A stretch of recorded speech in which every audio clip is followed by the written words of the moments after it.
Star Wars The Rise of Skywalker is now just 70 days away from its official release by writer and director J.J. Abrams and Chris Terrio, as well as creator George Lucas. This is Mike Zero. Make sure to subscribe if you're new to the channel for future Star Wars content. Now, what's really intriguing about Episode 9 is that we do know that this film is going to hold many different connections to the prequels and the originals and new revelations that will fill aspects of those movies in between. That's really going to change how we view the past 8 Star Wars movies, which honestly I will admit is a big risk by Disney and Lucasfilm, and whether or not they really want to do that, all depends on how the fans are going to react to it all. I think really is going to be a big indicator on whether or not it's going to be a success. Now, on top of all of this, these past couple of weeks or so, we've been learning a whole lot more about this film, and when it all comes down to one of the concept art descriptions, this is where things begin to get very exciting for Episode 9. Now, specifically, what's really intriguing about all of this is that shot descriptions consisting of a sequence where it's explained that Rey is said to travel back to the world of Ahch-To, where she is said to take Kylo Ren's First Order shuttle to the world of Ahch-To that she is able to steal, where Rey is said to come back to Ahch-To to recollect her thoughts, since she fears she almost fell to the dark side when fighting Kylo Ren. It's described that during the scene, Rey eventually hears the Force ghost of Luke Skywalker reaching out to her, where he begins to tell her a lesson about the dark side of the Force and how tempting it can be. It's explained that Luke hands Rey his green, iconic lightsaber and tells her to focus on his past, where Rey is said to be able to see a vision that Luke once saw right before killing his own father on the second Death Star that stopped him.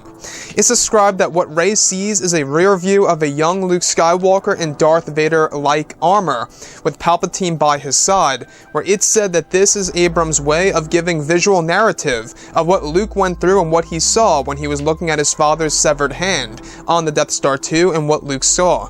It said that it was that very vision that allowed Luke to steer away from the dark side, to realize that he was going down the wrong path, and that however she must face Palpatine and to not underestimate his power. If the Emperor can be destroyed, there shall be peace in the galaxy once again. Rey is able to see the dark vision of Luke, since it's said that his green saber still holds some of Luke Skywalker's thoughts of what he saw and went through in his own mind, that Rey is able to see as a lesson.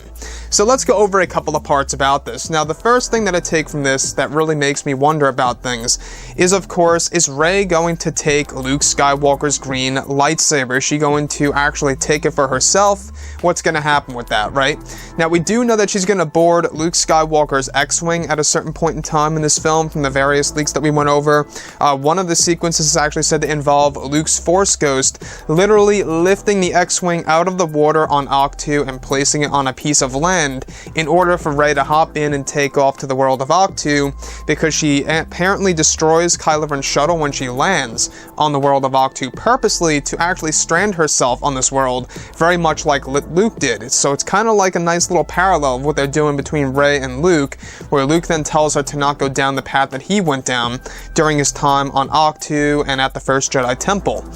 Now, the one thing that I really find to be very, very intriguing that's going to change how we view Return of the Jedi, and I believe that this also ties directly into what we talked about, I believe it was last summer, is that, of course, The Rise of Skywalker is going to have a sequence by J.J. Abrams that's going to change how we view a specific scene in Return of the Jedi between Luke, Vader, and the Emperor, where now in Episode 9, Rey is said to touch the green lightsaber and sees a vision of course, a young version of Luke in Darth Vader-like armor, and that was actually said to be a real vision that Luke Skywalker saw when he was young, and is now said to be the actual vision that steers Luke away from the dark side. So not only are they changing exactly what Luke saw at the very end of Return of the Jedi when looking at Darth Vader's severed hand, but it's not only that, it's the fact that Rey is able to see this that allows her to get taught a very specific lesson about the dark side and how tempting it can really be, and what Luke actually saw after almost killing his own father, Darth Vader. So this is all said to be a lesson by Luke's Force Ghost, telling her to focus on, some of his thoughts from his past on that lightsaber, and she sees these visions. Again, visions are going to be a big deal in Episode 9. One of the big ones, of course, is Dark Rey, where we do see the Sith version of Rey, essentially, wielding that double-bladed red lightsaber. And honestly, I think that the visions are going to be pretty cool, because it allows you to see certain concepts of those characters and what kind of of paths they could take, but at the same exact time, not wasting a lot of screen time. So, though I would rather have had the scene, you know, a regular dark Rey in the movie, it is indeed only in the form of a vision, just want to make that clear. Now, the last piece I do want to go over, of course, is that this is all said to take place at the very end of the second act of episode 9, just before we head into the third act of the movie, which involves the major space battle, the fight between Rey, Kylo, and Palpatine, and of course, the final battle between, of course, you know, Palpatine going up against Rey and Kylo Ren, upon, of course, the very ending that is said to melt our minds. Anyways, guys, drop a comment below. Let me know what you think about all of this in the comments, and if you guys did enjoy the content for today, do make sure to drop a thumbs up on this video to support the channel. I thank you all so very much for the kind support, and I'll catch you guys next time.